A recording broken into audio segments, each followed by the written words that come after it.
जी अस्सलाम वालेकुम।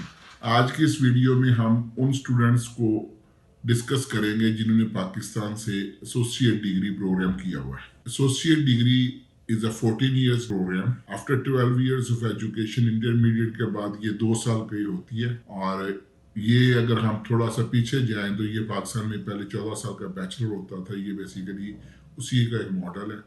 और अगर इसके बाद आप बैचलर्स डिग्री कंप्लीट करना चाहते हैं तो आपको 2 साल और पढ़ना पड़ता है। तो 14 साल एजुकेशन के लिए वो स्टूडेंट जो ऑस्ट्रेलिया जाना चाहते हैं, अब उधर ऑस्ट्रेलिया में डिग्री प्रोग्राम के लिए generally 13 years of education required है। तो जो एडीपी वाले होते हैं वो जनरली उस डिग्री से ओवर क्वालिफाइड होते हैं, लेकिन वो मास्टर्स के लिए इसलिए ऑस्ट्रेलिया में क्वालिफाई नहीं करते क्योंकि ऑस्ट्रेलिया में मास्टर्स के लिए entry requirement 16 years of education है। और इवन के प्री मास्टर्स प्रोग्राम भी बहुत सारी ऑस्ट्रेलियन यूनिवर्सिटी जो इंट्रोड्यूस करवाए हैं वो भी मिनिमम ऑफ एजुकेशन जो रिक्वायर्ड होती है वो 15 ईयर्स होती है। सो एसोसिएट डिग्री वाले स्टूडेंट्स जो हैं जिन्होंने पाकिस्तान से 14 ईयर्स की एसोसिएट डिग्री की है वो ऑस्ट्रेलिया में ना ही मास्टर्स के लिए क्वालिफाई करते हैं और ना ही प्री मास्टर्स के लिए क्वालिफाई करते हैं। तो उनके पास सिर्फ एक ही ऑप्शन बचती है और वो है उनकी बैचलर डिग्री प्रोग्राम। वो के वो बैचलर के लिए ओवर क्वालिफाइड होती हैं, उनकी 14 इयर्स ऑफ एजुकेशन होती है। तो लिहाजा दे हैव एन ऑप्शन कि वो बैचलर डिग्री में अप्लाई करें और साथ exemption of the courses apply कर दें। हमारा एक्सपीरियंस ये बताता है कि वो स्टूडेंट्स जिनका 1 साल का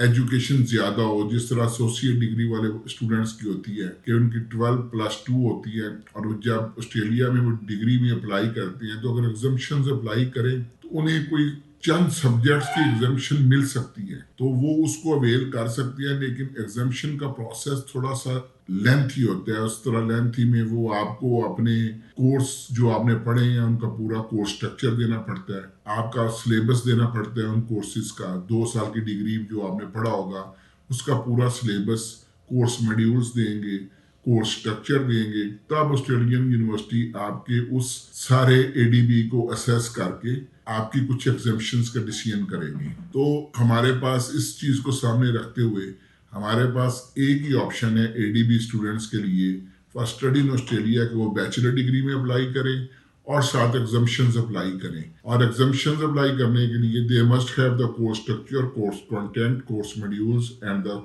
complete syllabus of the E subject जो उन्होंने 2 साल में पढ़ा है। इस तरह करने से उनके एग्जाम्पशंस के प्रोसेस स्पीड अप भी हो जाएगा। और अगर उनको एक सेमेस्टर या चंद सब्जेक्ट्स की एग्जाम्पशन मिल जाए तो हो सकता है उनके कोर्स की ड्यूरेशन जो ऑस्ट्रेलिया में वो 3 साल से कम ना हो, लेकिन सब्जेक्ट्स की एग्जाम्पशन मिलने से, कोर्सेज की एग्जाम्पशन मिलने से उनकी फीस जरूर कम हो जाएगी। अगर 1 साल में 8 सब्जेक्ट्स पढ़ने होते हैं या कोर्सेज पढ़ने होते हैं और 3 सालों में 36 कोर्सेज पढ़ने हैं तो अगर उस स्टूडेंट की 4 कोर्सेज की एग्जाम्पशन मिल जाती है तो आपके 32 पीछे रह गए तो आपकी फीस तकरीबन 1 सेमेस्टर की कम हो जाएगी। तो this is the best way for ADB students के apply for the degree programme and apply for the exemption and we hope कि आपको उसमें एग्जाम्पशन मिलेगी और उसमें आपका फाइनेंशियल फायदा जरूर हो जाएगा अगर आपका ड्यूरेशन का फायदा ना हुआ। लेकिन ड्यूरेशन का भी सेमेस्टर भी आपका एक वेव हो सकता है। तो this is the best solution.